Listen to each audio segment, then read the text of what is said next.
Paz do Senhor Jesus a todos. Estamos iniciando mais um dia de exposição no livro de 2 Crônicas. E hoje estaremos meditando nos capítulos 26, 27, 28 e 29. No capítulo 26, veremos o reinado do rei Uzias, filho de Amazias. No capítulo 27, o reinado de Jotão, filho de Uzias. No capítulo 28, o reinado de Acás, filho de Jotão. E no capítulo 29, veremos o reinado de Ezequias, pelo menos o seu início. Vamos ao capítulo 26. O cronista relata nesse capítulo o reinado de Uzias, filho de Amazias. Como o rei Amazias não deixou nenhum de seus filhos como sucessor de seu trono, o povo proclamou a Uzias rei no lugar de seu pai. O relato inicial do reinado de Uzias é de um rei bom, como na maioria dos reis de Judá, que iniciam bem, mas têm um fim triste.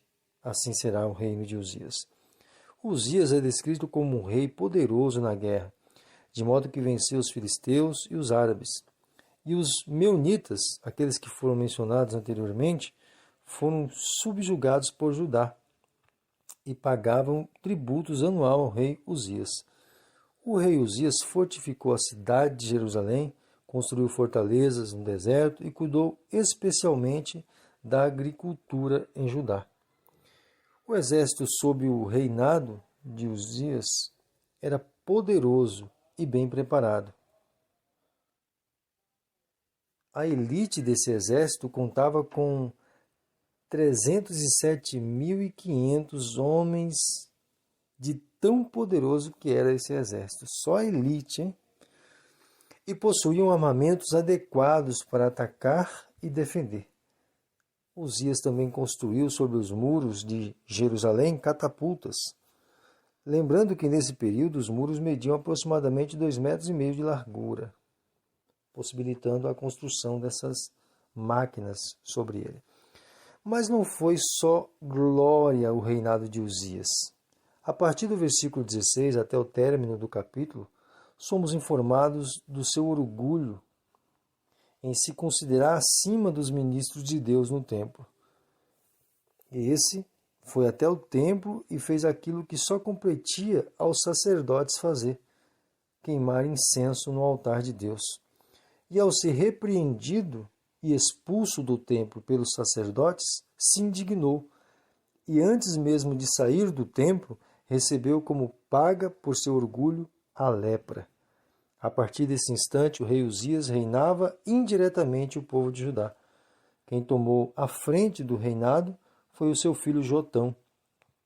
Esse rei Uzias não foi sepultado no sepulcro dos reis por causa de sua lepra.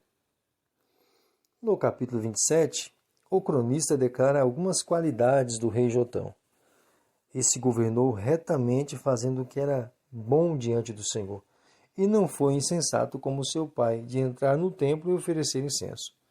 Jotão também continua a obra de fortificação em Judá e subjugou os amonitas a pagarem tributos anuais a ele.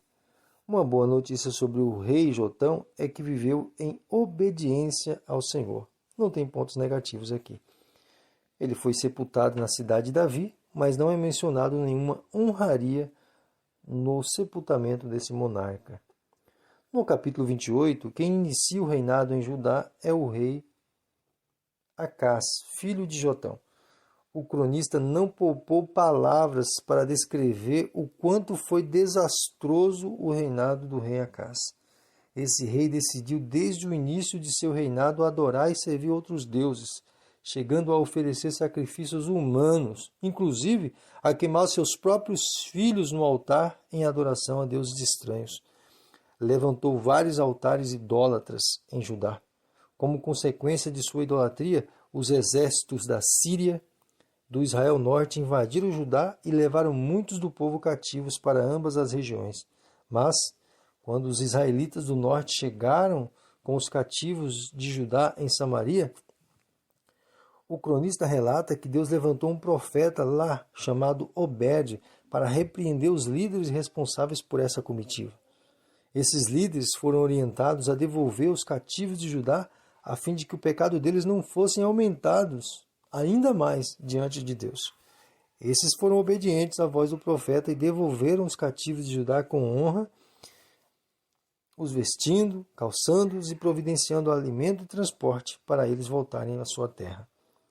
Só que o rei Acás, em contrapartida, não aprendeu nada com essa desgraça no meio de seu povo. E ao invés de clamar ao Senhor Deus da aliança, desejou fazer aliança com a Assíria. Nesse interim, até o povo de Edom invadiu Judá e levou prisioneiros para suas terras. Quando o rei da Assíria chegou em Judá para uma aparente negociação de aliança com o rei Acás, foram na realidade para atacar o povo e o rei. Ainda que Acás entregou ao rei da Assíria, Tiglat-Pileser, objetos de valor do templo e do palácio, de nada adiantou a fúria, não foi aplacada. O cronista reafirma que toda essa desgraça que veio sobre Judá foi devido aos pecados de Acás, em ser totalmente infiel ao Senhor.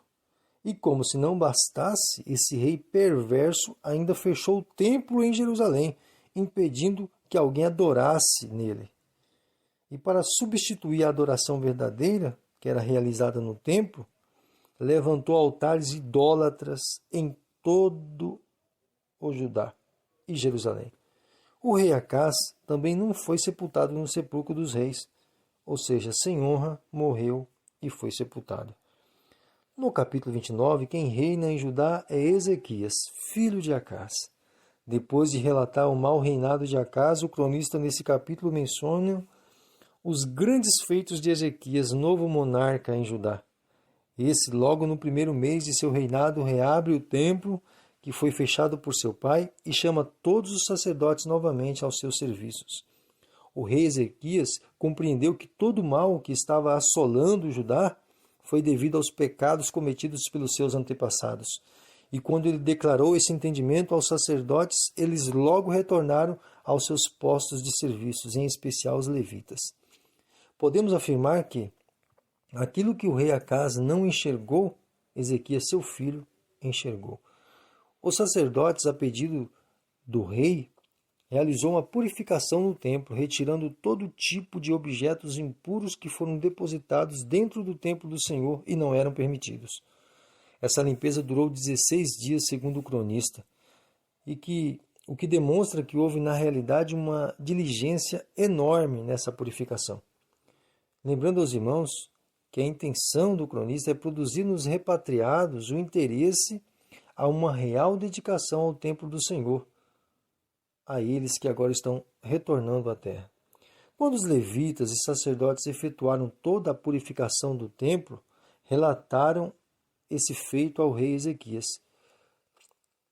O que no dia seguinte veio Ezequias e ordenou que houvesse uma purificação do templo através dos sacrifícios ordenados pela lei. E após essa purificação do templo, houvesse também a purificação do rei e do povo para a adoração ao Senhor.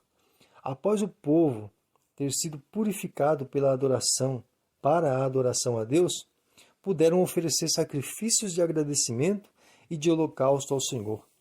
O rei Ezequias também ordenou aos levitas que tomassem os seus lugares de acordo com a organização musical ordenada por Davi na adoração no templo.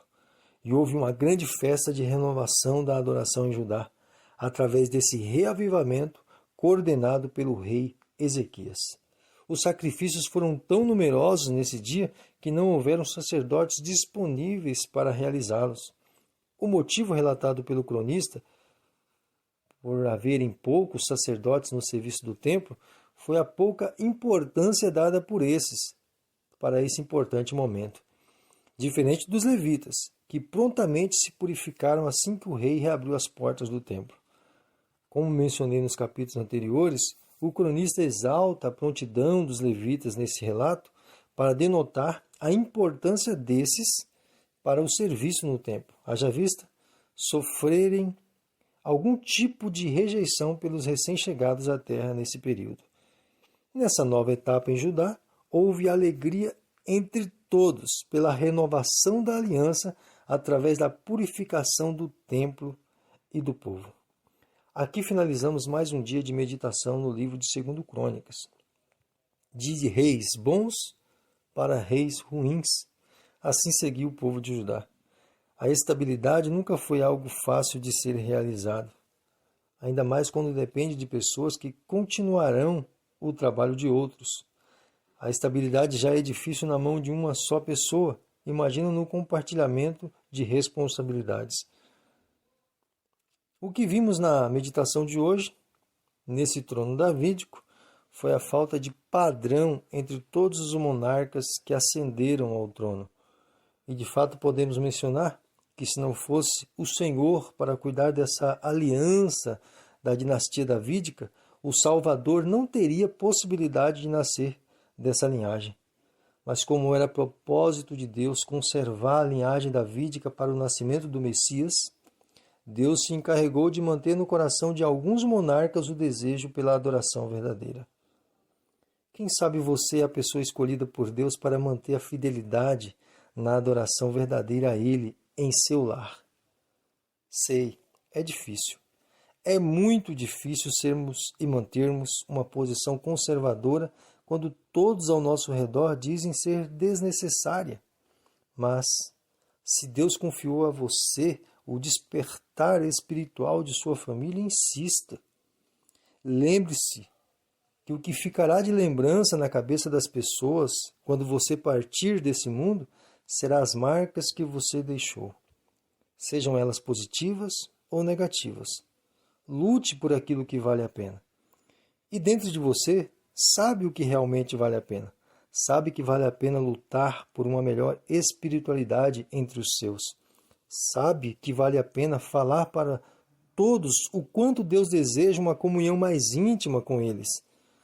Não simplesmente uma comunhão cultual, em que só lembrem de Deus nos cultos, mas uma comunhão de permanente intimidade com Ele.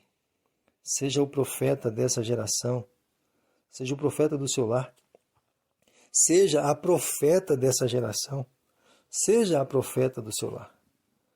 Até amanhã, querendo Deus.